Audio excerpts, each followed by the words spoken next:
Lads, we're back. Yep. Still here. The first time in how long it's all three of us together. All the Infinity Stones gathered. In Finally. a couple weeks. It's been it's got to be at least 2 weeks. Yeah. Because last episode, you weren't here. Before that, Daniel. Before that, you. So yeah, it's been like 2 weeks. Mm-hmm. And then how long has it been since it was only the three of us? Because then we had like 3 episodes, was it? When we just had guests? I think true. Travis Boyd was still on the Leafs. It's been a while. Yeah, that's a good question, actually. Yeah. VC for sure. VC wasn't, but anyway, who cares? Who cares about Travis Boyd? He is like the least important thing that we could have talked about today. Who cares? A lot of That's things true. today. Travis looks like he's 36 when he's like 28. Anyway, the trade deadline's tomorrow. That's pretty exciting. We're 25 and a half hours away? Mm-hmm. Sure. We're staying on until then. Oh, more than that. Like your math is as good as mine. I think it's 26 and a half hours, just under that. Well, it's going to heat up, or I mean, I hope it heats up. No, it's going to get what, Alex? What? It's going to get what? I don't know. It's going to get... What's the joke here? I don't know. It's going to get... Just say what it is. It's going to get nuts. Oh, let's get nuts. Yes. You want to get nuts? Let's get nuts. That's also Michael Seinfeld. Keaton in Batman as well. Yeah. Nuts? I mean, yeah, that too, yeah. It's nuts that you think that's a better movie than The Dark Knight. Which one? It's on my list. Both of them are on my list. I said there was no ranking system. For context, I set my favorite movie lists. For anyone listening, we'd love to see your movie lists. Sure. Yes. Unless it doesn't have Jurassic Park on it, then it's just, what's the point? Because I lived Jurassic Park. I went to Jurassic Park. No, you didn't. You're not Elon Musk. No, I did. I went to Game 5. Clearly, no one. The Milwaukee Bucks of the conference finals. I was there at Jurassic Park. I saw them put Giannis on the brink. Every time I see something, but I saw that I don't know who sent it, if it was you or Daniel, but I saw the Elon Musk thing about Jurassic Park. I'm like, has no one watched any of the movies or read the books? Like, have you done no research? Well, I feel like nowadays we could make a Jurassic Natural Park, and I think it could be safe. I would just say maybe stick away from the Velociraptors. The claw. Like, what's wrong with having a Brachiosaurus? Like, there's nothing wrong with that. Sure. I mean, have a Triceratops. Anything can go wrong, though. Disrespect to Kawhi Leonard right there. Listen, forget about I would go to Jurassic Park. It's not about people not going to Jurassic Park. I guarantee you it'd be as popular as Disney World. But more. Probably more, because it's a literal movie and we figured it out. Mm-hmm. But things are probably gonna go wrong. No, if you do it right, the whole point. But that's so much easier said than done. That's much easier said than done. Negligence and all this, and then Nedry, like the whole point. It's also a big thing in the book. It's just like the complete thing of negligence. If Jurassic Park was real, you're not going to have the thing where Dennis Nedry can just screw everything up. Anyway, you know what's really sad about that? Before we move on, what? The waste of that perfectly good ice cream. Okay, we'll talk about trades here. We can talk about a few things. We can, because we're going to talk about the Leafs, we're going to talk about the Habs, but there's a lot of trade stuff we can kind of mention here. We can either cover everything that was mentioned last night on headlines and that beautiful rapid fire segment that Freeman and Chris Johnson had. We can spend some time talking about Taylor Hall. We can look at guys who are still available, or we can look at trades that have already happened. Where do you guys want to start? It's pretty open ball here. Yes. Trades that already happened. Okay. All right. First off, probably the biggest one, and we have had a few trades kind of heating up here. And just to make it clear, like we're talking about trades here that have some significance, because Patrick Nemeth was traded. We don't care about Patrick Nemeth. Well, I remember mentioning it. Remember when I insisted we put him on the big board list? No, I don't. Like he's having a resurgent year defensively. All right. No, not Patrick Nemeth. We'll get Colorado out of the way, because this is a significant move in the likes of, they have their third goalie technically once Francouz is healthy in that. They get Devin Dubnyk. They send a 5th round pick and Greg Patterin, remember him, to San Jose for the veteran goaltender. One of 2 Montreal Canadiens. What was the stat from the quiz, Daniel? Oh, that they were in the top 5 for Vezina voting. Yes, and they were both in the Habs system at like one point. Whatever. Yeah. Devin Dubnyk, Colorado get their goalie. And I'm not going to lie. I don't know if Devin Dubnyk is much of an upgrade from how they were with Michael Hutchinson in the bubble last year. I think I went back to check my notes. I actually had Colorado going for Devin Dubnyk, but it depends on what they're looking for. Like all they had to give up was a 5th and Greg Patterin. You're not. I don't know if going out there and spending more assets than you really need to on a Bernier or a Merzlikins or whoever to be your 3rd string goalie, just because it puts you in a really tricky situation with your roster size, right? Because you're going to have to, depending on the situation, you might have to send him down to this taxi squad or whatever. And the bigger the name, the more likely they get claimed. Like, what are the chances Devin Dubnyk gets claimed if Francouz is out for the rest of the season, but what are the chances Dubnyk gets claimed? Probably less than 1%. Exactly. Daniel, your thoughts. Devin Dubnyk. I don't know. He really, really rough the last 2 years. His numbers haven't been good at all. And we've heard this before, but I think at this point, he's already 34, that we don't know if he's going to have that bounce back type of performance he had when he first went to the Wild. Because remember he was a Hab, like you mentioned, he was on the Predators for a bit, he was on the Coyotes for a bit, and it just wasn't working there. And it was kind of the same situation, but maybe, and this is just being positive about it, it's a more stable situation of where he's going in right now, because the Sharks are still trying to figure out who they are. But with Colorado, maybe given what's in front of him now, especially that defense, that some of that value will be rebuilt. And it's interesting for me because Greg Pattern's included in this deal because they traded Ian Cole for him, and Colorado's been very, very, very like conscious of their cap situation, that they keep trying to save money here and there for like maybe a future move later on in the offseason. At the same time, you'd also like to be careful that like Landeskog's almost up, right? You can't lose that player. Not to mention, you appreciate Joe Sakic building and also being careful, knowing in mind that he's a very big contract coming in the future with Nathan McKinnon. And even if he does take a discount, he's still going to make at least like $9 million. And, that's a big raise in the flat cap era. And talking about cap moves, the Panthers made a pair of moves, and we can talk about the sort of cap clear one first. And that is them sending Brett Connolly and Riley Stillman along with a sweet round pick. The sweetener in this deal being Henrik Borgstrom, who was never going to come back. They go to Chicago for Lucas Carlson. Who's that? I don't know. Neither do you. Who cares? And Lucas Wollmark, who, Alex, history with the Panthers.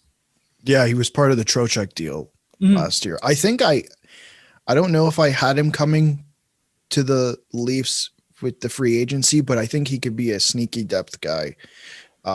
And considering the Panthers are very good right now, this could be it could be an interesting piece that they can at least plug in if there is an injury, or he might even be in the lineup. Who knows? Henrik Borgstrom is interesting, Daniel. Yeah, he didn't want to come back to Florida, but maybe he's looking now at what the top 6 situation is with Chicago, and they could entice him to come back. He's only 23. He was only in the 2016 draft. And for the other pieces they got, I remember Alex Baumgartner on Twitter was mentioning this, and there was another link to it as well from an article where there hasn't been a huge sample size of what Riley Stillman could really do if given the opportunity. And the way Chicago is, and the way that the narrative's been this year, where they've really given every young guy in their system a chance. That yeah, that he could really become someone that maybe could be a stable top 4 guy for them. Taking on Brett Conley, that's interesting because I already knew that contract wasn't going to age too well after he left the Capitals, but maybe he could provide some secondary scoring on the right side. So I do, by the way, like credit where credit is due. Credit to Stan Bowman here. Good move to get Borgstrom. I like him. Even Stillman. Like Yep. I was reading. I think he played a few games this year. He's played recently for the Panthers, and I've only read like really good things about him. So that's another guy good pickup here. And this cap room, the Panthers want to make moves, and with Aaron Ekblad out, they get their defenseman. Buffalo's Brandon Montour. The Sabres get a 2021 third rounder in return.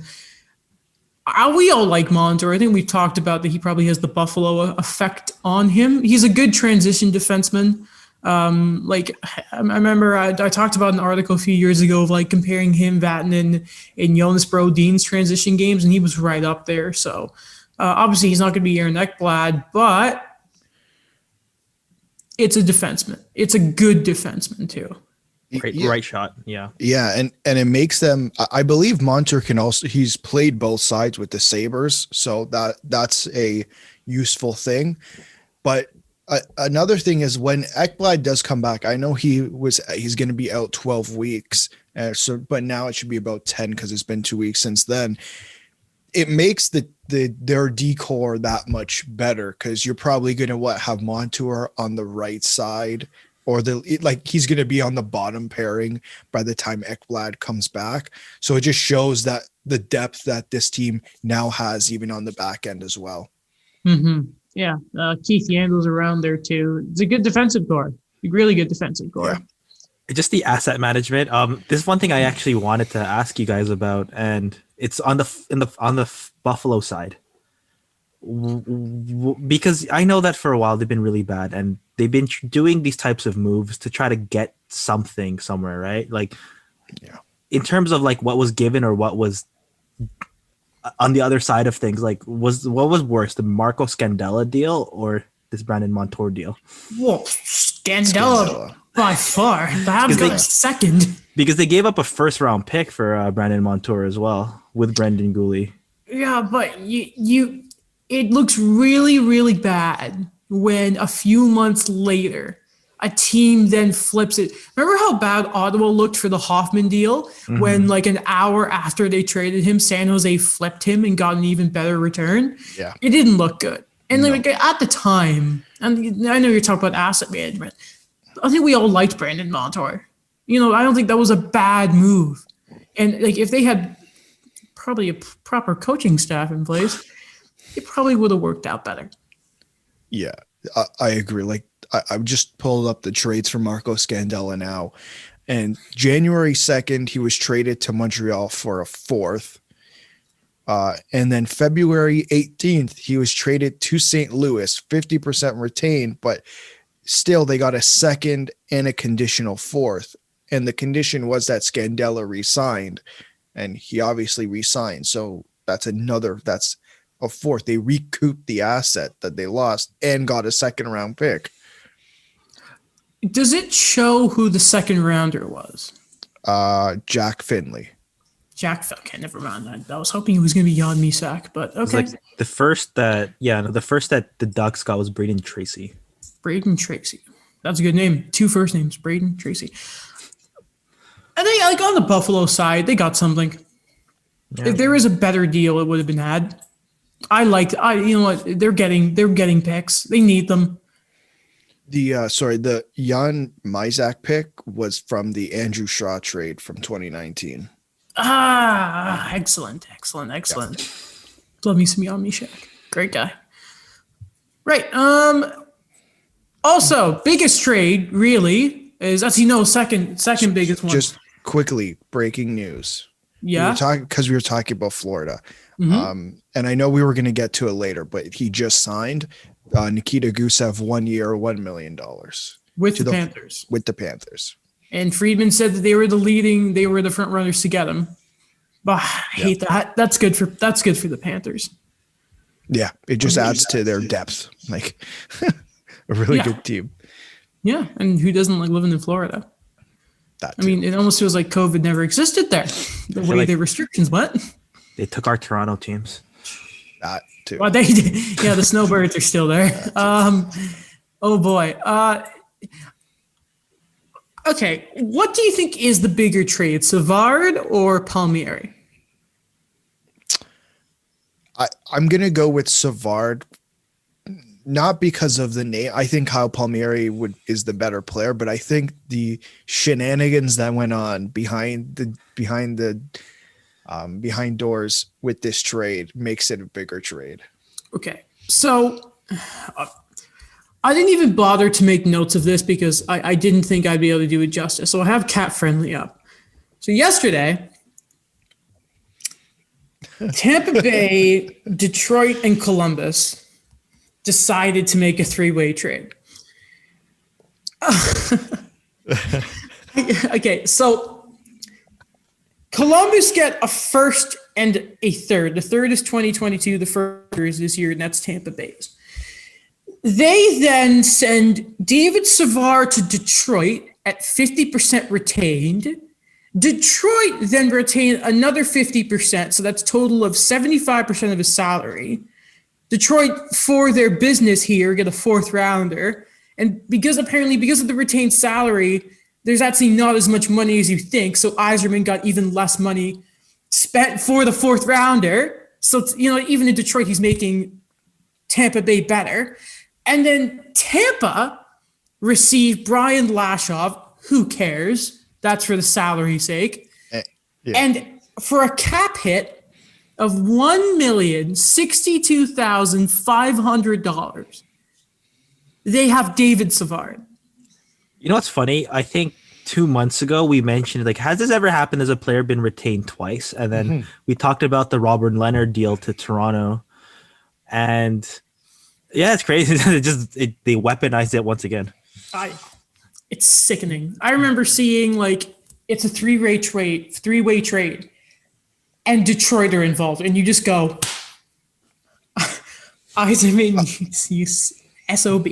I honestly thought that Columbus was going to help Tampa out, take on one of those contracts, because then it's one less thing for Breezebot to deal with in the summer. Either way, this makes the team that much better. I pulled up Daily Face-Off here just to look at what their defensive pairings would be. Would you like to hear them? Sure. They're pretty good. So this is what they have. They have Ben Thomas as their second right-handed defenseman. I'm just going to throw David Savard in there. So it's Victor Hedman and Eric Cernak. Pretty good. Ryan McDonough, David Savard, Mikhail Sergachev, and Cal Foote. I think they're okay. They're so gonna win back to back. And they have Nikita Kucherov coming back at the start of the playoffs, even though he's been skating he'd be skating for 2 months at that point by the start of the playoffs, which is kind of ridiculous. Schedule, right? Complete crap. Dallas felt like there's plus that division because of Dallas was at the beginning of the year. Their schedule is getting messed, and Kucherov is going to be fresh as a daisy.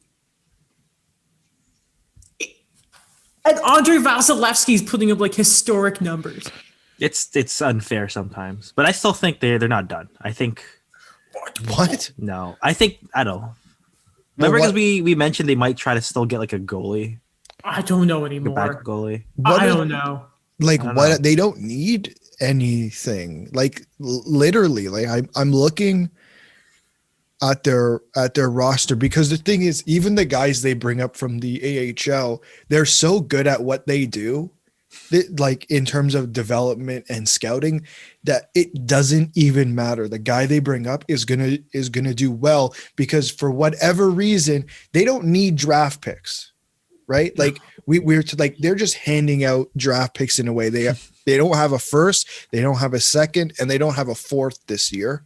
They have 3 7s, and they're still gonna get good players from it. 3 7. They don't care. I'm not even phased they gave up a first. Who cares? They've won. It doesn't matter. Yeah. Everyone talks about how great Carolina are. Do you trust their goaltending 100%? Do you think that the team hasn't won anything? And they have to go through Tampa?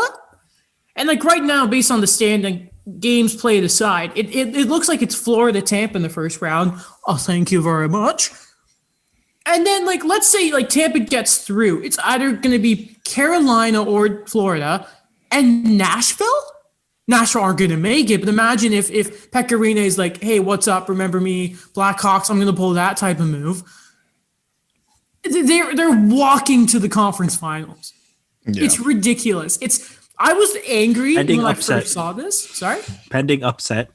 I was so mad when I saw, first off, like I think it was Freeman saying Savard's going to be a Lightning.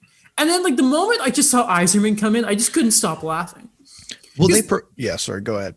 Because remember in the beginning of the season, there were rumors that like Tampa were going to try and send Tyler Johnson to Detroit, or like the Zetterberg deal was going to come the other way. It's just, I wish we had smarter GMs. Wow. Yeah. We don't. Well, you know what the thing is? They teased us for this, right? Friedman, they had been saying that Tampa was interested in Savard, and we're like, that's not going to happen. Like we all brushed it off. Like there's no way they can make this move, and they made the move. I hate them.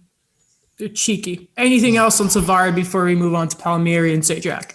No. I like a lot of the comments and posts that have been going on about David Savard, where he's a bit of a legacy guy, where he's been with Columbus literally through thick and thin, literally through the highs and lows of this organization. Drafted in 2009, he was a very low pick, and he just was one of those guys that developed into what I mentioned last week, like a Tortorella type of guy, where he was just a system guy. Yep. And great. That Tampa Bay defense is better than it was last year. Yes. It's bullcrap. Yeah, they didn't have a right side. They replaced Zach Bogosian with David Savard. I hate it. I just threw my bracelet on the ground because I'm so triggered right now. But where does Luke Shen fit into this? Who cares? What? It doesn't matter. How can you say that? It doesn't even matter. It doesn't matter. Anyway, another big trade here. Poor James Duthie right now. He's just credit to him because he's been working the Masters, right? Yeah. So he's been doing this since Thursday, which is like it starts at like normally like 1 to like stupid late, and then he'll be working the deadline tomorrow. And I think TSN is starting at 8. Yes. So like think of James Duthie right now that he's losing content by the day. Love him. The Devils, the trade that we all sort of knew was going to happen, have acquired. Why am I saying the Devils to start? The Islanders. They get Kyle Palmieri. They get Travis Sajak. They get the depth centerman they want and the scoring winger. I can't wait to see him play with Barzal. The Devils will get a pair of warm bodies. You don't need to know who AJ Greer and the other guy is, who we don't know how to say his name because there's a J and there's a B. It doesn't make sense. Jobst. Like Jobst. I've never heard of him. Tyson Jobst. No. It's weird. Anyway, it doesn't matter. They're career AHLers. They're not going to play. Doesn't matter. Like those are roster spaces. That's evening their families. You saying? Yeah. Anyway, it doesn't matter. That's why it's warm bodies. Like they don't matter in this trade. What matters is the 2021 first and a conditional fourth that turns into a third in either 2022 or 2023. The Islanders get to pick which one because Lamoriello. And the condition, the Islanders have to make the Cup final this year. We all know this is a good trade, but what I want to ask is, and at first I thought, oh boy, the Devils have absolutely been fleeced here. Were the Devils fleeced, or is this just the market? I think there's a couple things here. I think part of it is just the market. I don't think it's going to be a big market. Like I don't think we're going to see many high prices being paid, just because most teams don't have cap space, and I think the number of buyers is limited, and I think that's going to throw some things up. There's not going to be bidding wars left, right, and center. But I wonder this, because I don't think the Islanders are going to extend Palmieri. I don't know. I don't know if that's going to happen here. I don't think he can afford it, right? Because he's Rusty. this is probably his like last long-term deal. Do you wonder if they maybe took a little bit less of a price? They said, "Hey, Kyle, you just got to go next door," and it helps them bring him back in the summer or free agency. Just an idea. God, that was it. One apparently, like,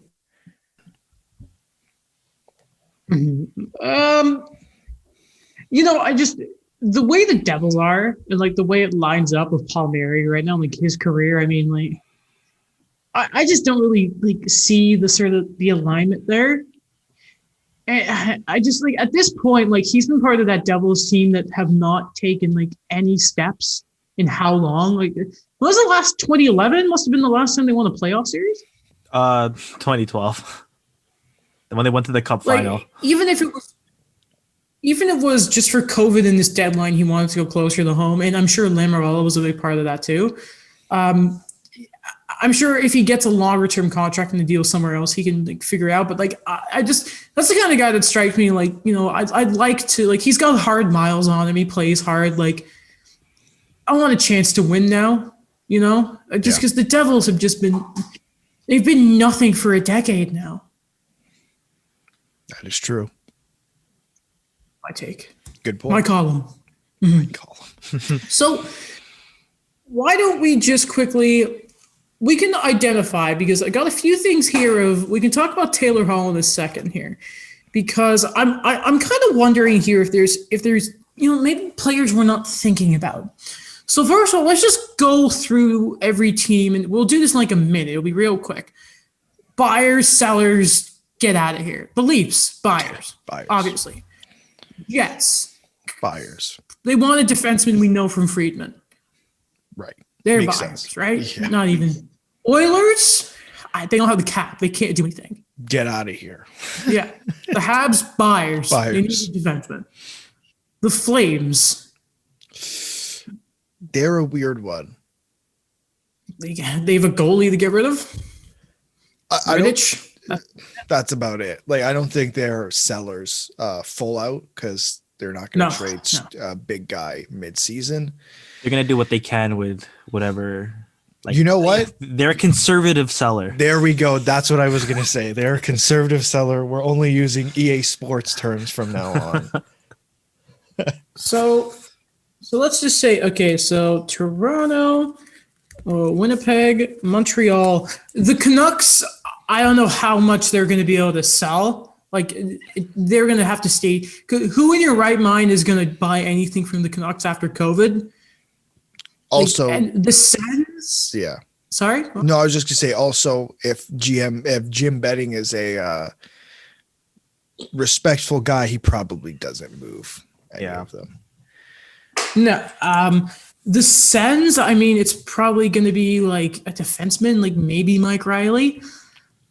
Oh, he just mentioned him. But like, yeah. I mean, look where he is now. So like, but the Sens, are they really? They're not buyers, no. So Colorado, we can probably put on there, but like, anything big?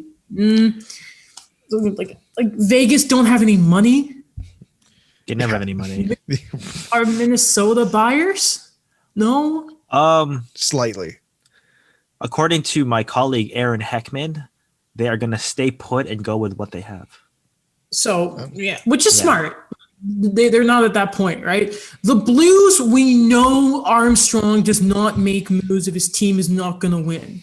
Chad and Kirk, ladies and gentlemen. Yeah. The Blues are not going to buy. The Yotes, they're not going to buy. The Sharks, Kings, and Ducks are not going to buy. You know what? What was it?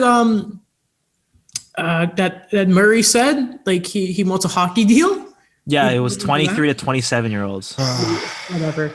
The Caps don't have money. Apparently, the Islanders may still be in Hall. We're going to talk about him later. I had a funny thing about that with the Palmieri one, where I was going to mention that Darren Dreger said that they They had the framework of a deal for Taylor Hall, but when Tom Fitzgerald added Travis Zajac as a sweetener, Lou Lamoriello went with that deal.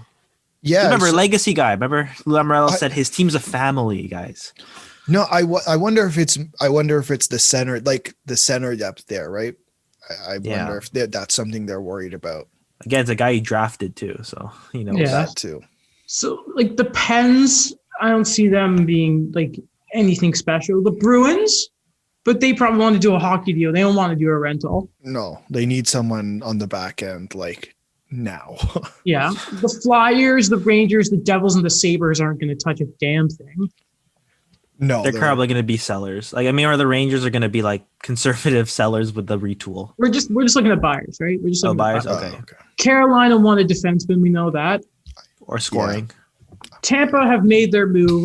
No more. The Panthers have made their moves. Sorry, Before we David. move forward, I just remember last night, I think it was Chris Johnson who tweeted it. Hayden Fleury is out of the lineup until the deadline is over. Yes. So then, That's and interesting. then Detroit, Columbus, Dallas, Chicago, Nashville, and the Panthers have made their moves. It looks like. So Toronto, Winnipeg, Montreal, Colorado, Asterix, Boston for a hockey deal, and Carolina are the buyers. Not a lot. And let Too me get many. up the TSN trade bait board here. Because I was looking at it after the Savard deal and I realized, oh no. It is the trade bait board, not as good as the big board, but No, of course not. never. If you haven't seen that, go check it out on the website. So David Savard is still on this, by the way. So Taylor Hall, Hoffman, Foligno, Iafallo, Bernier, Glendening, Granlund. Manson's not getting moved. Jamie Alexiak is the biggest defenseman still there because Ekholm's not going in there. Vince Dunn, maybe. Chicago's cap space. Yeah, I mean, It's crazy. I don't know. I know it's been a while already, but it's crazy when we say that Chicago has cap space. I know. Well, it's just Seabrook, just the LTIR, really. Yeah, and Taze at the moment. Yeah, and probably soon Nikita Zadorov. So let me ask you this then, guys. Just quickly here, I have 3 names.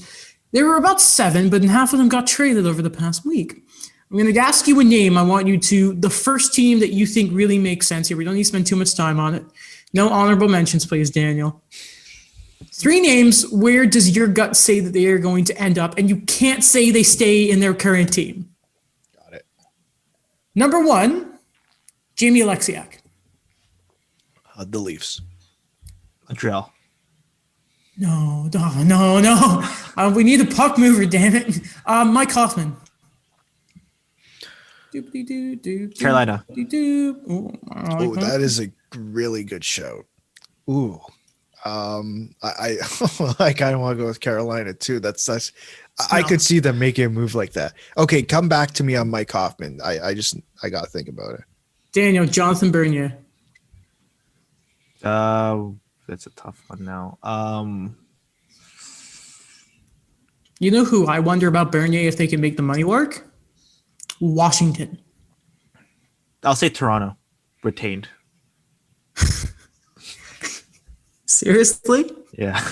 You kidding me? You know what? No, fair. I thought it was a good I idea mean, to get him. no one thought Michael Hutchinson was coming back. Well, he wasn't supposed to play at all in the NHL. But then the Devils were like, hey there, we're taking, who was the goalie? Aaron Dell. Aaron Dow. What a waste of those pads and that goalie mask he bought. Yeah. Do you know about Hoffman yet, Alex? Yeah, Hoffman. I think Edmonton is going to find a way to bring Mike Hoffman in. And Jonathan Bernier. And Jonathan Bernier, I know they're not technically buyers, but I just have a feeling the Flyers. That's it. The Philly are going to be. I'm interested to see what Philly do. Okay, rapid fire stuff here, and this means the trade deadline rumors from headlines last night. The Islanders apparently are still somehow, amongst other teams, still in on Taylor Hall. Wow. Lamoriello, ladies and gentlemen. I give it a 45% chance. You know, you know how I think they could do it. Leo Komarov going the other way. That would help. Or Cal Clutterbuck, yeah. One of them, and there'll be another 3-way trade, double retention. Detroit can retain one more contract. I think the Islanders give a sweetener, like they give a Kiefer Bellows or a, I don't know, who else they could give, Kiefer Bellows or Scott Mayfield. Sure. The Minnesota Wild are apparently interested in Nick Foligno. His brother Marcus is saying, "Yes, please, Daniel. You're the Minnesota guy here." I'm low risk. He's it's kind of weird because they are actually stacked on wing. I really thought they would go for, because a big thing right now, and I think Darren Dreger's talked about, is that they're really bad on faceoffs. They don't actually have a true legitimate number one center. A bunch of the center guys they have all played wing in the past mostly. So we'll see. Like Ryan Hartman's playing center right now. I know how they feel.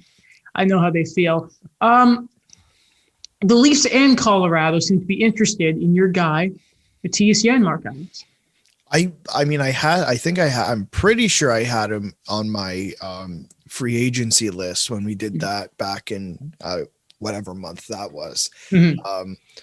I think he could be an interesting depth piece now that they brought in Riley Nash, and I know we're going to get to that later. Mm-hmm. I don't know how likely it is. I can see it being something a little more last minute if there's nothing else, if he's still available. Mm-hmm. Daniel, Elliot Friedman very, very casually mentioned that the Habs called Anaheim about Ryan Getzlaf. I'm guessing that if that had worked, Eric Stahl would not be a Hab. Really, he's not going anywhere, but they really wanted to reunite him and Corey Perry. They're running it back like it's 07, which is another thing we'll talk about during the Habs section. But I don't know, that'd be interesting. Yeah, it's kind of weird if they would do something like that. Yeah, I saw a funny tweet. It was like Montreal trying to get all the 03 draft back together. How are you going to afford him, though? It's like retained. It's more than $4 million. You had 50%. That's what messed it up, apparently. Well, Tampa Bay figured it out. I'm pretty sure most other Ryan Getzlaf's going to be on 3 teams before he finally makes it to Montreal. Right. Call up Detroit. All right, they take half. You Getzlaf for $2 million, even at this point in his career, I'd take it. Yeah. But I mean, hey, if he doesn't want to move, then Ryan Getzlaf deserves the respect not to move, and he has a full note trade clause, which is pretty good. Yeah, good player. We talked about it a little earlier. The Jets still want a defenseman, and okay, so let's talk about this, fellas. It's probably more likely that they get an Alexiak rather than go for a Dunn, because A, they don't need puck movers, and B, we remember at the beginning of the season when the Blues wanted the first for Vince Dunn. Yes. I doubt the Jets are going to want to pay that price right now. Crazy times. No. Probably not. Yeah. Had 4 trades since October. Like, I still had them on Echo, but I don't know anymore if they're going to be willing to give up like a Christian Vesalainen or like a Ville Heleno anymore. They have not. Apparently, they've been asked about Ville Heinola, and they have said no. Yeah, that makes sense. I'd be willing to give up Christian Vesalainen. Your top 6 is pretty good in terms of your forward group. If that's what it takes to bring in a guy like Matthias Ekholm, that changes a lot about the North Division right there. Mm-hmm. Another weird kind of guy here. I wasn't expecting this. Scott Lawton. Apparently, he prefers to stay in Philly, but the name also brought up interested in him was the Leafs. And I was like, do you know what? It works. He could be interesting that he can play center, but he screams as the type of guy who also could be another option in that second line. Like Lawton is a flyer, he fits that rough and tough style. I think that'd be a good fit. This is breakout year, especially too. Yeah, and I just don't. I don't exactly understand how the cap is working for the Leafs. I think they have 6 or 7 million in LTI, yeah. but then how does it work with Freddie? Is it the whatever, shenanigans because the cap? But Scott Lawton, Alex.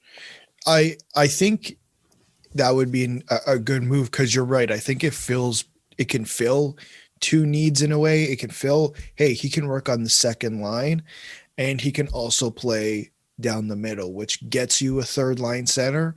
And I think he also fits exactly what the Leafs need for a guy playing next to Tavares and Nylander. I think a lot of people talk about Taylor Hall, and I think he's a good player, but I don't think he's what the team needs when it comes to filling that position next to Tavares and Nylander.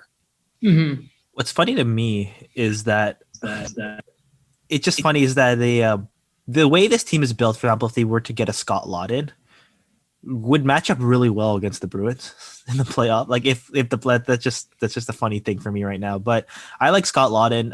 Random fact: he played in the World Juniors. He was captain of the team. Really? He was teammates with Morgan Riley on that team. They didn't win, but it was great to see. But I could see it. If they're comfortable of putting Kerfoot somewhere else, or if he plays the wing, or he's the one who shipped out, I could see Lawton filling in more of that top 9 center kind of position. But in terms of the wing, like maybe it will fit, but I'm just still too biased. Like I could still see a Grunland fitting in better on that left side. Mm-hmm.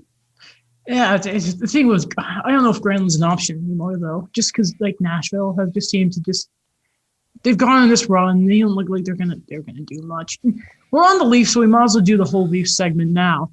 And they acquired Riley Nash for basically a conditional 7th. And I describe Riley Nash in my notes here as a depth center you can trust. I like him more as a depth centerman, like higher in the lineup than I do a Pairings. Just because, like, it's just Riley Nash, especially when he was in Carolina, I think that's a much better representation of the player he is than like Columbus or like once he got traded out of there, it just felt like they were like, even in Boston, he didn't just quite fit. But I'd nice, and especially like you don't want Thornton or Spezza ever touching the center position in the playoffs, especially 56 games in. It was a weird trade because when it kind of first happened, it wasn't really expected, like, oh, depth piece, whatever. And I guess, yeah, it's more LTIR. Plus what I've read is he's very good defensively. Offensively, it's kind of a wash, but a Columbus guy, basically. It sounds like every guy, most guys in Columbus nowadays. But it'll be a really good piece to say if whoever's injured, right? You're pushing the need of having guys in the AHL to come up who really might not necessarily be fit there. Like, would I rather have Adam Brooks or would I rather have Riley Nash? Well, I really like Adam Brooks, but I do think Riley Nash in this case, I'd put him in the playoff lineup before Adam Brooks. Mm-hmm. Two things else we need to talk about the Leafs, the Habs game and the Hyman contract. First, talk about the Habs game. Is it me or was that away side of the ice during the Leafs game in Habs?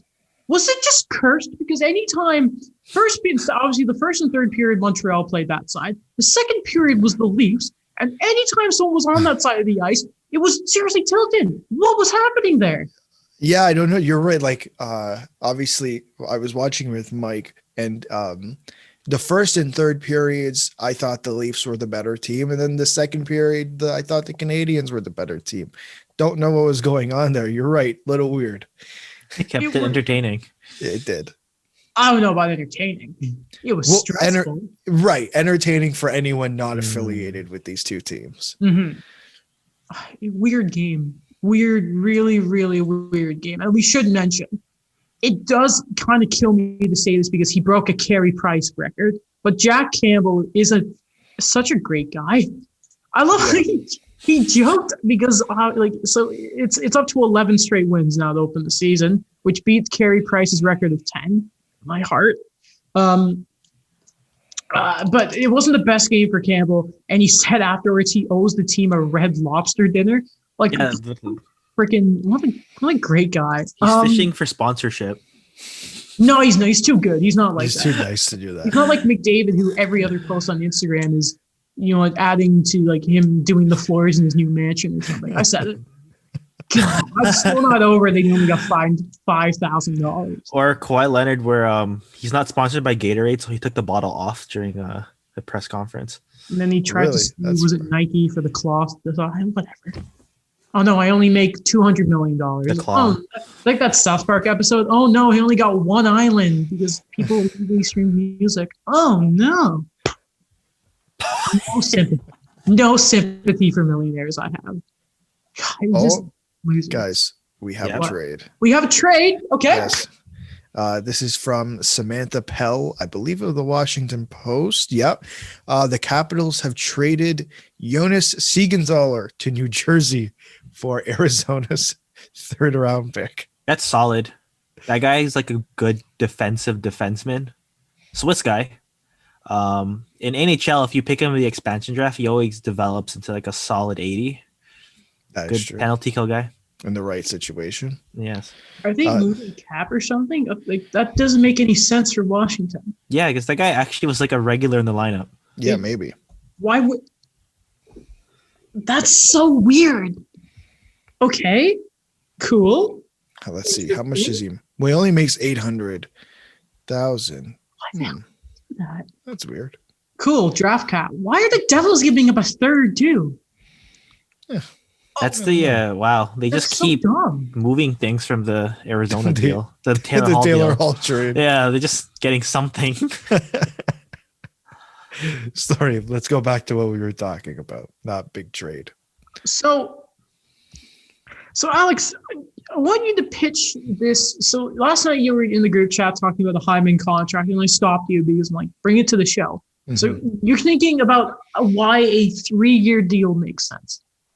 Okay, first off, when I wrote in the group chat that I'm happy we haven't talked about it, I wasn't trying to make us talk about it on the show.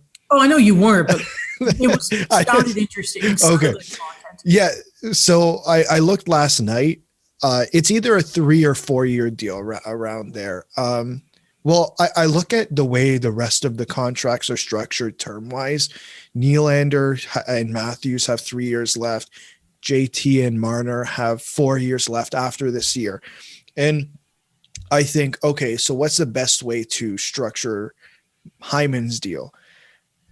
I was leaning towards 3 or 4 years because, I mean, if there's not improvements made, especially over the next couple of years, they're going to have to look at this core and say, okay, where did we go wrong and what do we have to change?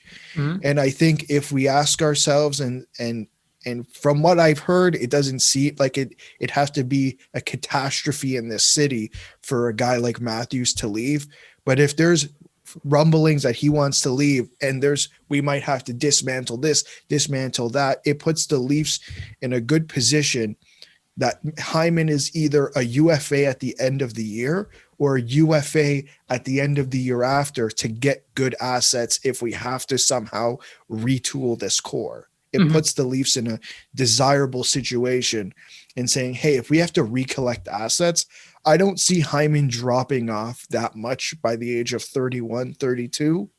It is going to be a steep drop off eventually the way he plays, but I still think they can recoup good assets at that point. Now, there's no reason Hyman should sign that length of a deal. I think if he were to hit the open market, he could get like a 5-year deal if he wanted to, because I feel like there's GMs out there who'd be willing to do it.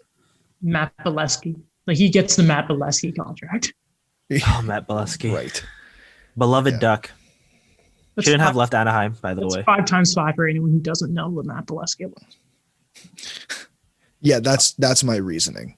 Okay. I like that. I like that a lot, where you could really kind of tell where this window is, what they're going to have to do in terms of a cap situation. It's what we mentioned with Colorado too, where they're being very particular about what they're going to take on for the next few years because they know where the most of the money is going to have to go. And yeah, I don't know, like I just kind of hope that there is that hometown, loyalty within Zach Hyman where, like, listen, I know it's a business, but I just kind of hope that he kind of understands like what his role is here and what he can provide for this team. Because again, like if he goes for the long-term deal in the offseason, I think that's something we're gonna have to face as a reality. That if he's not there, that it's another thing you have to look for in terms of a plug there. What I wonder is, because obviously the way you make up for a cap hit is with term, but it's just like you don't want to go too long with Hyman term because of the way he plays, right? It's like the back years of the Gallagher and Chris Kreider contracts are gonna suck. Gonna suck. We all know that. And Friedman, I'm playing devil's advocate here. Like I have the gut feeling that he's going to stay in Toronto. Like it just makes children's books and all that, right? So like devil's advocate, and Friedman mentioned it a few years ago. Like right now, this summer is the best chance Zach Hyman will ever have to make sure that he is paid and his family will never have to work again. Like children's books, I'm sure he gets money for it, but like he's not going to get $10 million. Listen, R.A. Dickey made children's books too while he was in Toronto for the Blue Jays. That's a name. I can make the argument for why he should stay. Honestly, I'll be honest. If he takes a little bit less than market value, he will be beloved in this city. If he takes a little bit less, because there's no guy on this team, and I brought this up before, no guy on this team has taken a hometown discount. No one. No. The Nylander contract looks good, but I'd say that's more market value than anything. Especially for the times. Right. If he takes a little bit less and this team wins a cup, he will have a statue outside of this arena. Let me ask you this, though. Would you rather a statue or $10 million? But he can make that $10 million else. Like he can make that $10 million in Toronto without having to go somewhere else. Yeah, he could make it for the sponsorship of the law firm. Sponsorship. There is monetary advantages to playing in Toronto and Montreal because they are the biggest hockey markets in this country and probably the entire league. Right? Would you agree with that? I'm just doing devil's advocate here, man. I told you, I think he's going to stay. I'm just saying, like, I think even if he takes a little bit less, and I know the taxes and all that, there's smart people out there who can figure that out. Plus, he won't get the same advertisements somewhere else that he would get here. He's not getting Sokolov lawyer in New Jersey or in Florida. Like it's just that's the reality. Have some respect for the New Jersey Rent-A-Prize Enter-Car commercials there. Sorry, but think about it. My wife stole half my money, so now I have to do these commercials. But think about it. Like, who else in New Jersey is getting that type of advertisement? It's the retired goalie, and he's like, and he's not. I don't want to spark this debate. He is one of the best goalies of all time. I don't see, like, you know what I mean? Like, there are monetary advantages to playing in this city. Even if he takes a little bit less, he can make that money back. It's not that big a deal. Daniel. That's my argument. Thank you for coming to my TED Talk. Again, like, I agree with it. I think that what Hyman kind of views himself as, and what other teams really are going to view himself as well, that, and I'll use it again as another example, but I think it's more exacerbated on the other side, is when we look in the city like Norman Powell, where he's a guy where, for basketball terms, he took a discount in his last extension. He was only making $11 million. But teams are still going to pay him like based on the production he's kind of had the last few seasons, right? They're going to overpay him. And I think that's just one thing to think about, where Zach Hyman has to really kind of balance out that aspect, what Elliot Freeman said, where he's going to go for the home run kind of thing. Like where I mentioned with Kyle Palmieri, like this is one of your last chances to really get that big deal. Or he's going to look at, okay, was the perfect situation for me. Like I just want to win. And I think in Toronto, like it's really shown, like it was such an under the radar move when they traded Craig McKegg for him, where at that time I actually was disappointed. I like Craig McKegg on the Marlies, but the way it's really developed and the way that he's really kind of refined himself from the NCAA to what Toronto's been with him, like they've been patient with him. They put him where I think he could really excel. And I think he himself has to see that situation and understand, like, am I gonna have the same type of fit anywhere else if I sign for the big money? Or, for example, if I go to another team that gives me the big money, I'm not gonna have the same supporting cast, or realize that I am the supporting cast. I'm not the guy. Well, yeah, and there's the question he has to ask himself. Listen, this is the summer for the guy. Not to mention, he's the type of guy that the way he plays and what he can do in the playoffs. Again, Matt Bolesky.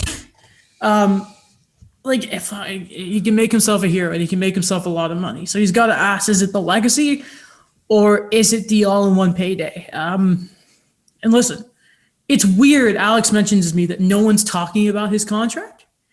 It's nice because, it's been nothing but that in Toronto for like 4 years now. Contract talk, I mean. Should probably get back closer to the mic. But, yeah, okay. So, we still got a few more. We are going long, but it is trade deadlines, so who cares? Okay, Montreal. Mental mistakes and defensive breakdowns. Shea Weber. That was not nice. You see the Petrie one? Yeah. Like on the Jake Allen comes for the poke check, saves it because he has to because it's a crappy line change, and Jeff Petrie just gives it right to Winnipeg for like the wide open net. Like you'll love to see it. Thank you very much. That was this Paul Stastny goal, right? I think it was, yes. Yeah. Heartbreaking. I'm surprised GP didn't credit him with the assist there. I thought, man, I don't get what it is with them, to be honest. It really feels like it's mental mistakes right now. Because it's not just like this. Like, you see the way that some of these guys have played in like their career. Like Shea Weber is a smart defenseman. And you just look at the way he's playing. I don't know if it's the way he's managing it, like his minutes are getting managed or something. It just doesn't quite make any sense to me. It's very weird. Like he's a better defenseman than this. Mm-hmm. Yeah, that's what I wanted. I want to ask about just in general. Now specifically Shea Weber though. Just what happened? Like, what do you mean? I don't know. Like, what the hell happened last night? They were crap. They only had 17 shots on net. I told you they didn't they just weren't playing. Like, they're defensively they couldn't do it. Yeah. Gallagher, it's not really so much that they're missing Gallagher production. Obviously, they're not scoring, but like it just seems to be there's a lack of oomph from everyone not named Lehkonen, Evans, or Corey Perry. That's really interesting. Those three names you brought up there. Mm-hmm. It's as if their position, their spot is up for grabs. No. That's the way Lehkonen plays. And Corey Perry's the same. Like, Evans has always been that hard forechecker. Like, it's really, really weird. It's just like, it's frustrating to see these guys who have always, especially now with Gallagher, like no one's like, they're going to stay now because they have cap room. Mm-hmm. It's just like, I don't get why there is no just sort of oomph, why there's no sort of kick up the butt for the team. I don't get it. No, I don't understand. We have another trade. This time it does involve Montreal. Wow. John Merrill? John Merrill for Hayden Verbeek and a 2021 fifth. I liked Verbeek. Oh, John Merrill. Remember John Merrill. He was supposed to be the future of the Devils' defensive core before he was taken in the expansion draft by the Golden Knights. Hold on a minute. Say it again, Daniel? John Merrill. He because he was an NCAA guy, and then he was supposed to be. Fun fact: he was actually a second-round pick the Devils got with Ilya Kovalchuk from the Thrashers. I hope there's more than that. Freaking what is this? I'm looking at his stats quickly. John Merrill. Okay, whatever. He's a defensive defenseman. Yeah, great. That's not what they need. I guess you can never have enough center depth, I guess, is the he's a defensive. Defensive depth, center depth. That we were just talking about centers. My God. I hope that better be another one. Well, it makes sense because Victor Mete got canned. He got waived, so it makes sense that you're going to get another defenseman. I can't imagine that's the only thing he does. Otherwise, I'm going to be pretty pissed off because they need a puck mover. Yeah, they need somebody to like take Weber off the power. Like, I feel like if you limit his minutes a little more, Like maybe it'll work out. There was no salary retained. How much does John Merrill make? $925. No, okay, that's not bad. Okay, so they still have some room too. You better Correct. Get someone else, dude. You better get someone else who can move Cool. the damn puck. Just I was just thinking about something. It seems like the issue isn't player acquisition. I don't know if that's what the issue last night looked to be. Is it more that they're missing the oomph, right? So how do you fix that? Because I don't know if player acquisition is necessarily the way to fix that that specifically. The answer is it's a very cliche answer I hate to give, but like that's in the room. Like right. This is the real thing that they're going to miss with Gallagher. Like, The voice? Not the voice. Gallagher isn't the type of guy to go give you a speech. He leaves it all on the ice. Right? And you know what? It shouldn't just be down to Corey Perry to do that for you. You know, they themselves need to like learn how to like just sort of pick up their straps here. I mean, it's just like that has to be them. Like again, Bergevin has done. Like he made his moves, and again, maybe it's an acquisition league. He doesn't make another move for a puck mover into Frenchman. You can always claim Vatanen on waivers. Off You think waivers. I really hope they do. Do you think it's an accountability thing that maybe it's time that a lot of the top guys in the lineup who are not performing feel that pressure that, you know, you're going to be pushed down? Well, here's the frustrating thing. Danault's playing well again. I hate saying this. I hate saying this so much. But do you know who's starting to get the blame again because he can't score? It's goddamn Jonathan Drouin. Yeah. He missed like the widest of nets last night. He really did not look great. See, Daniel, I would argue it should be the other way around. When you're under pressure, you should be when you are that good, when you're the upper echelon of hockey players around the world, that pressure should push you to do harder. That's why I agree with Adam. I think you're right. The answer is in the room. And I think I've seen it in other teams this year. Like, I think the answer is in the room in Philadelphia, for example. Yeah. I don't know if this is an acquisition. I don't know if the issue is they need to go out and get somebody. I think they need to fix whatever's wrong in the room. I think they'll come out of this. And the exact same thing I was saying about Toronto. I think if they can see themselves getting out of it, that's huge. That just alone is huge. And then once they get out of it, because we've seen Montreal play really well, right? The beginning of the season, then the first few games under Ducharme, like we've seen it before. This isn't anything new. McDavid hasn't scored against them. Like they put in these wicked performances versus the Oilers. Keep those two players off of the score sheet. Right. And then they all collapse. I don't get what it is. And the power play is disintegrated again. I don't know what that is. I don't know if they're just like going back to the old Julian. I don't even think you can make like a thing on coaching anymore. Their stats compared to when Julian was over, they're almost identical now. Yeah. There was a meme about that. It was like a dude who's lost weight, and it looks like he's probably lost 2 pounds. Yeah, after 45 days, and it's the same identical record. Well, the thing is now is, seriously, if they don't make another goddamn move tomorrow, I'm going to be really mad. So what do you want them to make?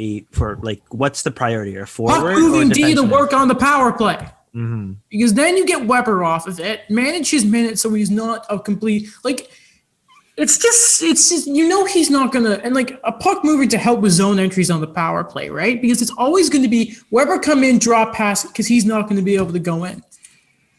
Like, they finally mixed it up where Kulak is playing on the top pairing. Mm-hmm. Edmonton is finally back with Petrie, who had been dynamite all year. And what do you know? The moment they broke him up, Petrie fell apart. It's just that's what they have to do here. Is because here's the problem. I think they play like the Flames a ton in the next 2 weeks. I think they're 7 points up. But if you lose 3 games against the Flames, just like that, Montreal had the games in hand, where we heard this before. They're all of a sudden a point there. Now, luckily, the Flames are just complete trash. They're not even flames. They're like burnt out charcoal, right? Like they're steaming after you throw the water on the fire. That's what the Flames are right now.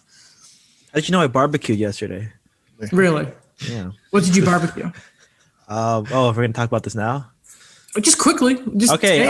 Korean beef ribs. Good. Sounds tasty. Beef tenderloin. Good. Fish. Okay. All right. Vegetables, yeah. Okay. Sweet potatoes. Okay, You know, we can move on. the usual. Okay, we can. Okay. Anyway. We have a barbecue episode. We should. Wow. John freaking Merrill. Get a puck mover, damn it. Okay. I also wonder at the same time, like Carey Price is out. Thanks, Jarch Archibald, you loser. They still don't have Ben Sherratt, but Armia is skating, Sherratt skating. Maybe bringing those guys back helps. Who injured? Josh Archibald. See, what did I tell you? What did I tell you about Josh Archibald? Alex takes back his apology letter. Yeah, exactly. What did I say about Josh? You guys all made fun of me He's a loser. Josh Archibald. Oh, Josh Archibald. He's the Sith Lord we've been looking for. How the tables have turned, right? It's like last guy we should surely mention here, ladies and gentlemen.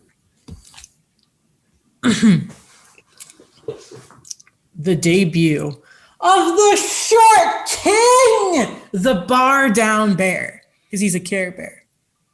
Cole Caufield has played 2 professional games in the AHL. In 2 games, my boy has, I think it's 4 points. No, is it 4? 4 points, 3 goals. They were both game winners. I think it's still too early to call him short king of the North, though. No, it's not the North. No, he's not Jon Snow. Not Queen. Or Kawhi Leonard. I must not. But Kawhi is tall, though. Right? My honor. Okay, who cares about Kawhi? We're not talking about him. No, he's a small forward. You know what? A good point. Make a good point. I just want to talk about Cole Caufield for like 5 minutes. This is all I want. I still have to bring up my Connor Hellebuck thing. So you go ahead. Okay, no, talk about Hellebuck. Who about Corey Perry in that? Yeah. Yeah, Hellebuck's a loser. Go back to Texas. Connie, we complimented you so. Connie? Yeah, we're close like that. We complimented him so much the last few years that he carried the Jets, but for him to come out like that to talk about Corey Perry, our beloved Corey Perry, like that, just what I said again. Never underestimate the heart of a champion, and Corey Perry is a champion at every level. He's an MVP. I mean, listen. All he said was what most people like. The thing is, Corey Perry, you'll love to have him on your team. You hate to play against him. That's all I'll say. Mm-hmm. Yeah, he's a pain. Yep, he's worse than a pest. He's a rat. He's all rat. I love him. I love him on my team so much. He's like there's a comparison that he's basically Montreal's Jason Spezza. In a regular season, he's on pace for like 25 goals. I don't know what happened to Corey Perry. There's always this weird thing that old guys come to Montreal and their careers just light up again. Hey, Ilya Kovalchuk. Eric Stahl gets a game winner in his first game with the Habs. There's just some magic there. If only Hal Gill. If only premium free agents showed up and we're like, hey, we can do that. No, they signed them. It's just 5 years after their prime. It's more than 5. He still put up 30 goals in 2016, 2017. Perry? Yeah. Yeah. Daniel, when did he get bought out? He got bought out because he was on Dallas last year, right? Yeah, so the year before that he would have been, and he was bad. Because he had like 2 knee surgeries. That is true. Okay, anyway, though. Oh my God, we still have to talk about Vancouver and Taylor Hall. Oh my God. Okay. But I'm making sure we're talking about Cole Caufield. Yes. Okay. The short king has debuted. Luckily, both of the RDS have picked up both the games, so that was really nice. It's like, hey, let's take a break from the Masters. Our boy, I can't remember his name, who's leading the Masters. Hideki Matsuyama? Yeah. But anyway, Cole Caufield, it felt like he still has like the jitters. Like he'll definitely probably make the wrong pass and give away the puck a little bit. But there's no better way to quite make your debut in the AHL than potting 2 game winners against the Toronto Marlies. And what's really encouraging is he looks like he belongs. Like he's very quickly he gets lost in the goal scorer way. You know what I mean? Like he'll get open. He just sort of he's really good at using his speed in small areas. You know what I mean? Like Tyler Toffoli has that thing of like he'll slow his pace down very deceptively, but he'll still keep his feet moving to get around a guy and get a good scoring chance. Caufield sort of does that, but then he just sort of breaks out really quickly. There was this play where it led to the Ouellette goal when he was in tight, started skating, toe dragged around somebody, whoever number 11 is for the Marlies. Like incredible stuff. And then, it comes in and Ouellette basically gets a gimme goal off of all of Caufield's work. I had posted like, oh my God, look at him. He has like 3 goals in like 24 hours. And Will Baldwin texted me and he's like, why is this guy still in the minors? And articles have already been written that the Habs are not scoring. They need a bit of oomph. So does it not make sense? And my theory is once they're done this little series versus the Marlies, and we knew that the Habs needed to clear up cap before the Gallagher injury, which, by the way, because I wasn't here, my heart is broken to 1,000 pieces for that. Cole Caufield being called up is not the craziest thing right now. Like the worst kept secret, he's going to play for the Habs this season at some point. Yeah. It's just a matter of time when.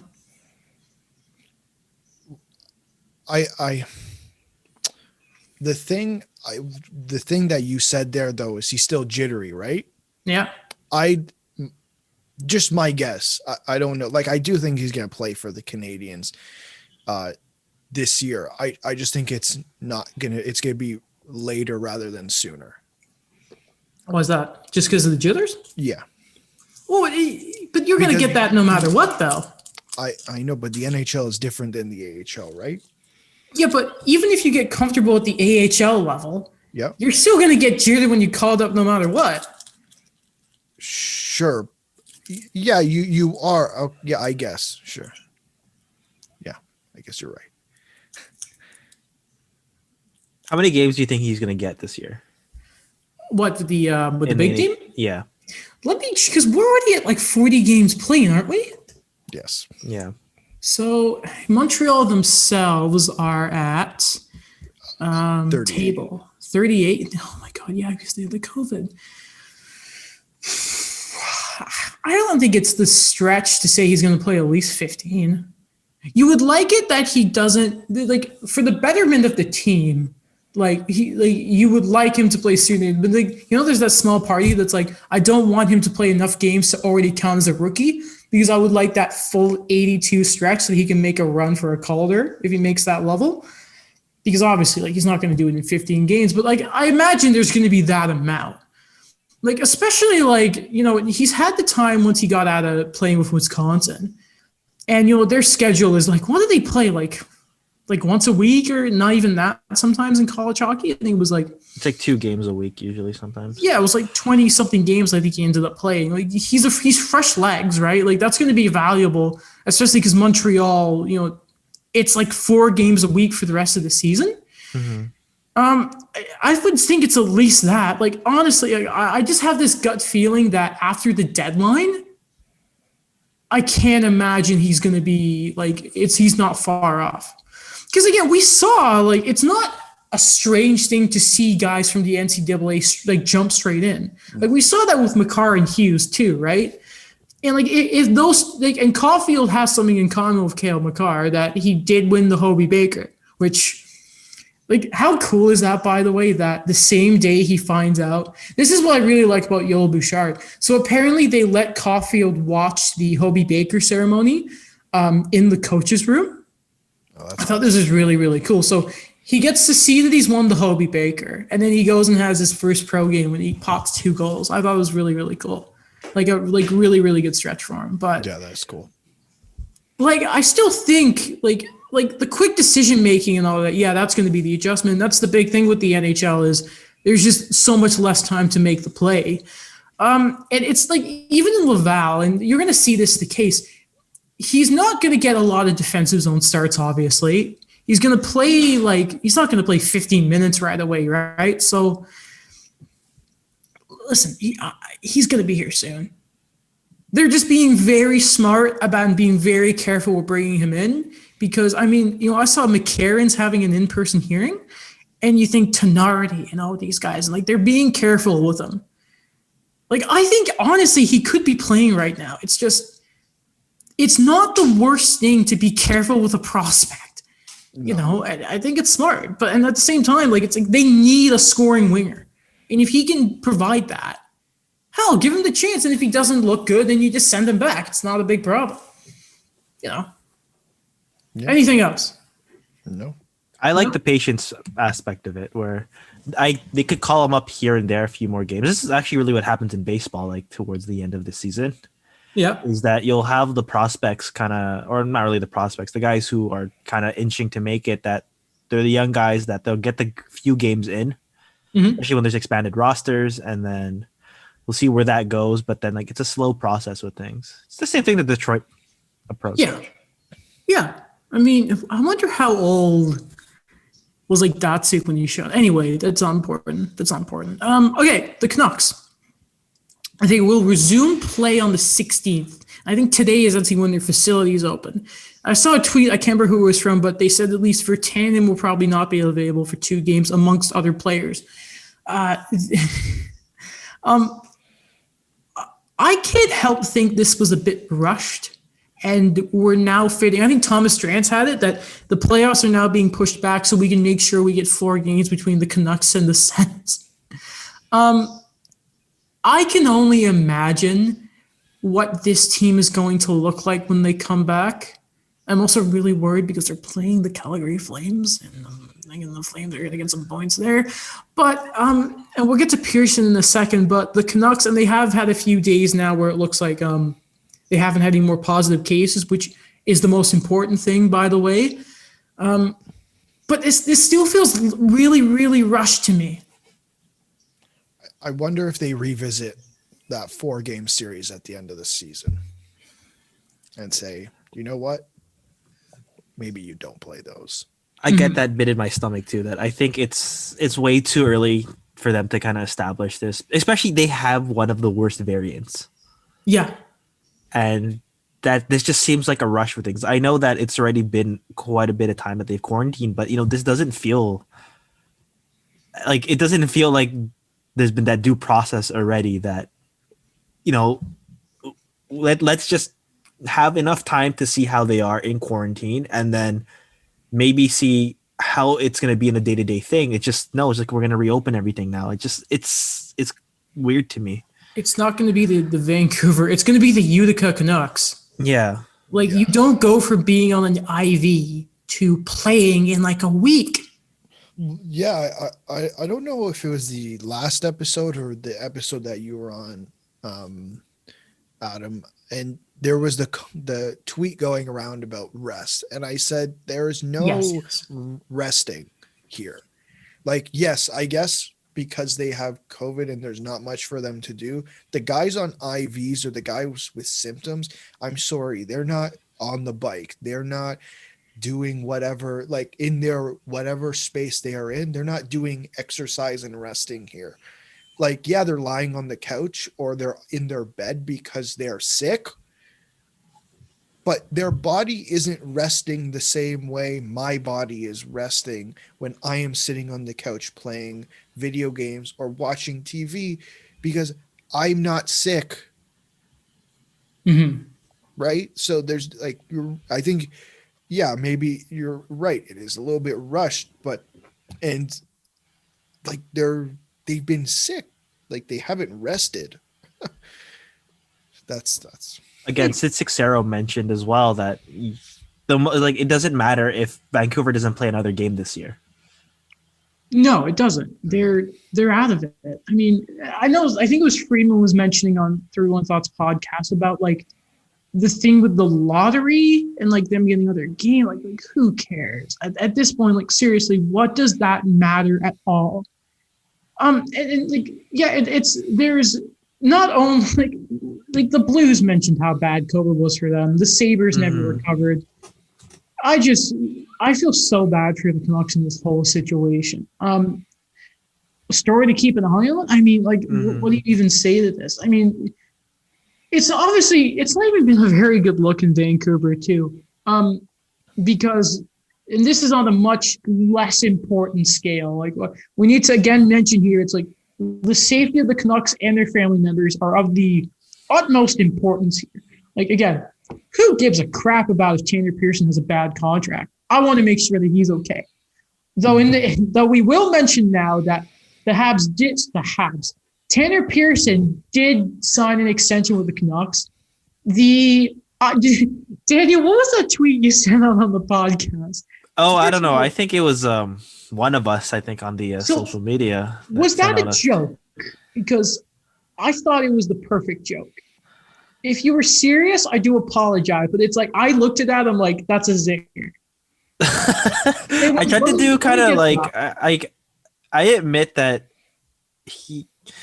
so he did have that bounce back season, but it was a bit of a zinger, I admit, that I added there. Just honestly, I didn't do it for that one guy that replied to us. I did it just until I could see, until I saw you guys see it. I think it's just one of those things that I do sometimes where I don't do it for the audience. I just do it for the reaction for you and Alex.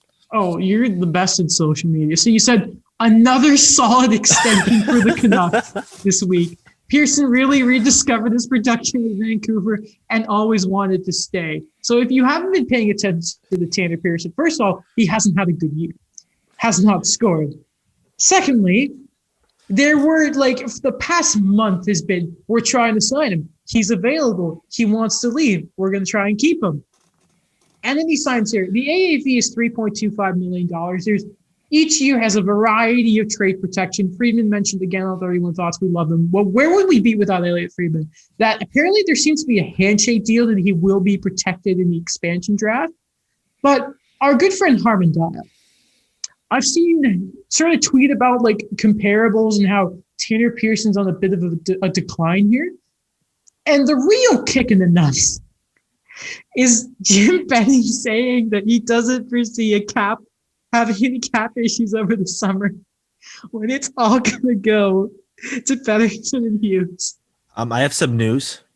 Yeah, sure. It's not a trade, but it's an update of what we've spoken about last week. Sure.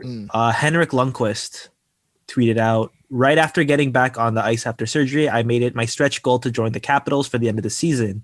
Training has been going really well, and I've been feeling good, but my heart isn't quite ready. Oh, that's unfortunate. And just like that, my heart's broken. Oh, King. You know what? Respect to him that he's been skating and you know what? Then maybe Siegenthaler. Maybe I don't know. Maybe they are getting a goal. Like poor Lundqvist. I wouldn't be surprised. I think he'll be back next year. You know what? I hope he is. That man deserves to go out on his own terms. Everything he's done. Yeah. The second best goalie of this generation. Tremendous amount of respect for him. Lundqvist. I love that guy.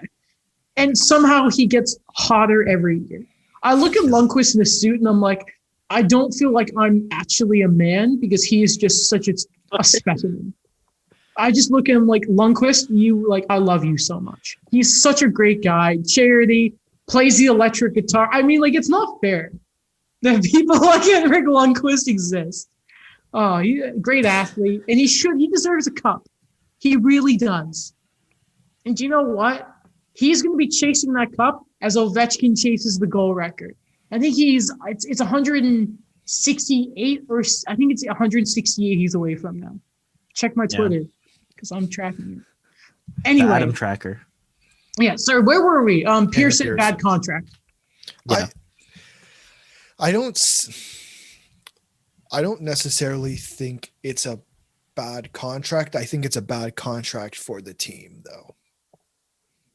I think because of the situation that they're already in, there was And I think we brought this up when we were discussing Vancouver before and when the rumors were going around about Pearson. What else is going on in Vancouver that there should be excitement for? Like the Hughes and Pedersen talks are extremely preliminary, so that's not happening anytime soon, like reasonably so because of COVID. You have Hoglander, who's a good shout. Like you have the guys who were here before, but Pearson seemed to be the big thing. It's like, man, it's like you probably shouldn't have needed to re-sign him, but because of the situation that you are in, I guess you wanted to. I think what I kind of feel is, which is funny, this is actually a kind of a player based on his production and based on what he's kind of meant to the team that I would have waited on this. I would have waited until the offseason and maybe would have gotten him cheaper because, again, he's not having the best of seasons. And, he's not performing the way he was with his LA days where he had that one good season last year where we thought things were kind of working out. But, again, he's going back to his old habits where he's not spending money on July 1st. He's spending it before. Please. Okay, but it's just one of those moves where it's like, yeah, you waited too long for Tyler Toffoli, but now that you're for some reason jumping the gun and signing Tanner Pearson instead. That's what midway through the season. If they had waited, they probably would have lost him.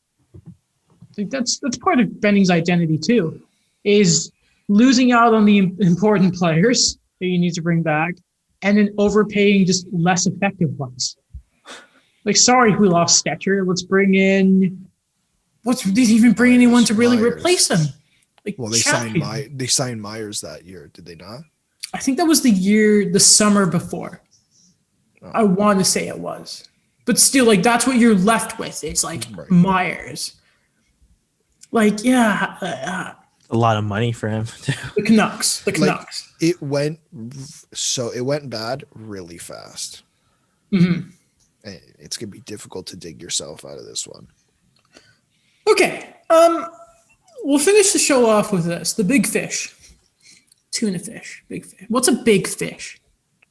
The shark. Couldn't tell you. Are sharks fish? Or are they like weird things? No, I think they're fish. They are? Yeah. Okay. Yeah, no, it's whales that are mammals. Are dolphins mammals as well? Or are they fish? I think they're fish. That's weird. That's really weird. Okay, the big fish, the shark of free agency is Taylor Hall. I am of the opinion that the Sabres are going to get a first-round pick. And here's why. I hope that we're going to have some sort of excitement at this deadline. And if the biggest trade is like a C prospect in a second, this sport is doomed. I really, really hope that like Boston work out a sign and trade here and they get him. And it's like, here's this money. I don't care if you're a left winger. You're playing with Krejci. We're getting him the winger he's always deserved. Please. How can you do that to your guy, Trent Frederick? He's on the fourth line last time I checked daily faceoff. Or you know what? Playing with Craig Smith. Oh, they were going to say Jack Studnicka in a second. You know what's really funny? In my head, I was thinking, man, if they have just rental hall, it's probably going to be a second in Jack Studnicka. Studnicka, I don't care. Like, it makes sense. Yeah. There's only a couple, like, I don't think they're going to, I don't think there's a GM who would give up a first for pure rental Taylor Hall, unless there's salary retention attached to that. It's Detroit, come on down. Right, like here we go. Detroit, Chicago. We'll call you Stan Bowman and Steve Yzerman. Let's get a deal done. I think I really think he could go to Boston. Like I have this feeling that that's where it would fit perfectly. You brought up David Krejci there before. You know, how many times have they tried to bring someone in to put next to him and it just hasn't worked? I don't know why. I know that they've tried it before and they're still pretty locked in, but I'm still thinking about Colorado. It's just so in Colorado. Let me get daily face-offs. Because you could go for it with him, but you don't have to re-sign him. So you still have that flexibility. So what we got to remember here is there's a need on the right side for David Savard in Tampa, right? I think what we do have to think about is the fit as well, right? Because you don't want to pay that possible price, and you want to think about it like this. He's not like, I would say Hall's a bit of a power guy. He's not better than Rantanen, so he's not gonna kick him off. He's not gonna kick Land. Imagine going to Gabriel Landeskog and saying you're losing your spot to Taylor Hall. No, Brandon Saad's been a puck recovery genius. Burakovsky's the skill guy, and we all know Nazem Kadri. Like, he's not getting into their top six. That's the thing where I don't know, like. Again, I'm going to use the Pittsburgh Penguins as an example. Yeah. Like, third line. Yeah, you could do 3 scoring lines. And then what? Do like Joe Donskoy Hall? Yeah, like that's pretty solid. And then scary. Well, think of it like this then. He's not making why is Donskoy on the first power play unit? It's fast. Maybe he's net front presence, actually. That makes sense. But then who are you taking off? Like, are you taking Devon Taves off the power play for Hall? Yeah, you probably do that. Maybe. You know what, Daniel? You're on something there. And then you knock down the Kushkin down, and then whoever. You ever heard of Liam O'Brien? No. That's their fourth line right winger right now, number 38. Fun. You know what, Daniel? You might be onto something then. So let's formulate the trade here, okay? And for the sake of James Duthie, okay? Okay. We'll say that they call up the Red Wings, and this is their last salary retention. And we can say they pull the same shenanigans, they get a fourth, they do the same thing. And then that means, and I think Hall would waive it for Colorado without a question. So that brings the cap hit down to $2 million, which is pretty damn good. What do they give up then? So it's the first round or whatever, but then what else do you give up? Like, who's the other guy? Is it Timmins? Because he doesn't end a first for Taylor. That's pretty high. Well, think about it like this: is you're getting Taylor Hall at $2 million, which, like, there's value in that, and it makes sense because you're not only giving up a good player, you're also doing a massive favor for Connor Timmins because he doesn't have he's not going to make that roster. He's never going to. It's just Gerard and all of them have just taken it. I mean. Yeah. We talk about Cale Makar, by the way. Yeah. Samuel Girard and everyone talks about how good Adam Fox has been. Now he should be the Norris Trophy winner.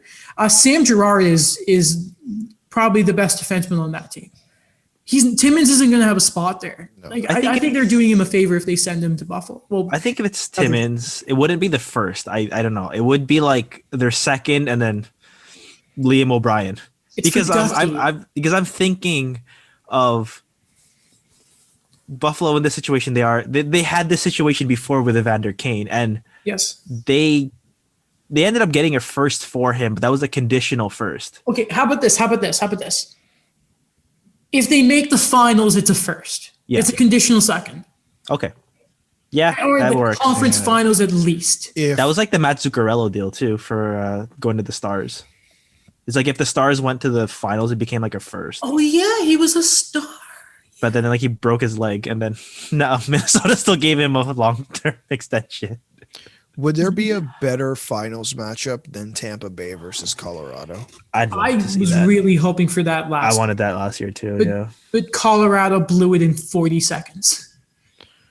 Like I feel if let's say they did go out and get Taylor Hall, that is. Like the thing with Tampa last year is they had line after line after line just come out and hem you and murder you and bruise you. And now if you have Taylor Hall on that third line, and Daniel brought up Pittsburgh, like that's what they're creating here is, here's Nathan McKinnon and one of the best, like if not the best line in hockey. Here's Nazem Kadri, Burakovsky, and Brandon Saad. And here's Taylor Hall, Tyson Jost, and Jonas Donskoy. Yeah. It's like, oh my God. I like it. Oh. So like, I like that. I just like the fit because there's no long-term commitment there. But the thing is, the way the Avalanche are built, like they have to make these type of moves to just kind of go for it every year. I think there are much worse. And again, Hall's value is at its lowest, which is huge. Absolutely huge. If he goes to Colorado, it's probably the easiest team to go make back some money that you might have lost when it comes to the offseason. Oh, he should have gone there if that was the thing. And okay, so their cap line cap space is just under $2 million. So like you probably send some scrub the other way too. Doesn't matter. All right. Jacob McDonald is suspended, guys. Forgot about that. Okay. So we're saying then Taylor Hall, Detroit are in there and they get a pick, whatever. So Taylor Hall at like all the money retained for Timmins and a conditional second that if they make the cup final, it's a first. Yeah, and throw in a roster player. Some scrub to make it work. Yeah. Okay. Number 38, whoever that was. Liam O'Brien. Liam O'Brien, sure. Yeah. Okay, I think that's everything. That is. Mm-hmm. Okay, good. Look forward for content because I'm going to make a John Merrill video after this. Yeah. Apparently, he's not bad. Apparently, he's a really good shutdown defenseman, and he's a +2 on Detroit. Just maybe not the move Montreal really need. But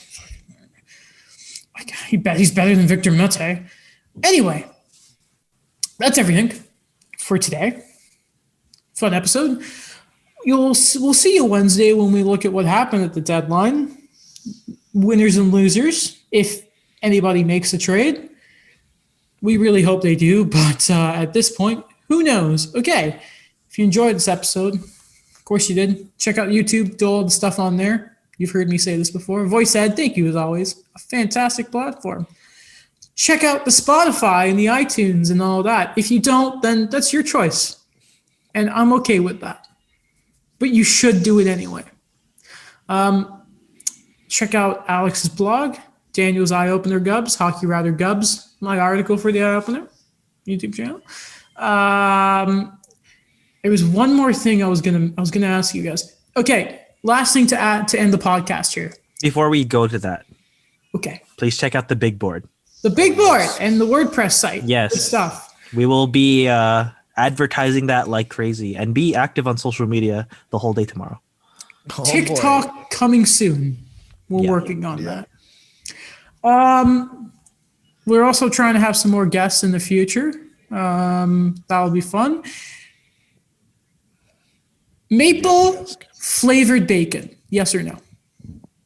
Yes, but not all the time. Okay. Alex.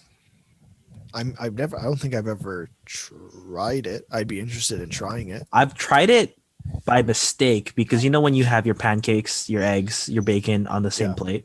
Yes. And then the maple syrup is gonna run eventually. A real right? breakfast, yes. Yeah, but the eggs, I don't know, I have to segregate the eggs from there. Segregate the eggs. I don't know what to say to that. Choice right there. Yeah. Okay. If anyone cares, right now, Hideki Matsuyama is leading the Masters by 4 strokes over a guy who I don't know. Rose, I think it's Adam Rose. No, it's not Adam Rose. Rose is at a -7. Zelatras -7. Second is a battle right now. Dustin Johnson was a massive disappointment. But yeah, the first Japanese, I don't think a Japanese golfer has ever won a majors or anything. So Matsuyama, let's go. We're rooting for you. And if he chokes, then it's his fault. But you're our guy. We love you. We are rooting for him. Well, I was actually rooting for Rose once DJ bit the dust. But I've been a fan since April 10th, 2021. I've been a fan since Thursday. Oh, you're the bigger fan. Yeah. Golf. How about Alex? I barely watched it. Okay. You're asking the wrong person here. Okay. Well, that's it. Thanks, guys.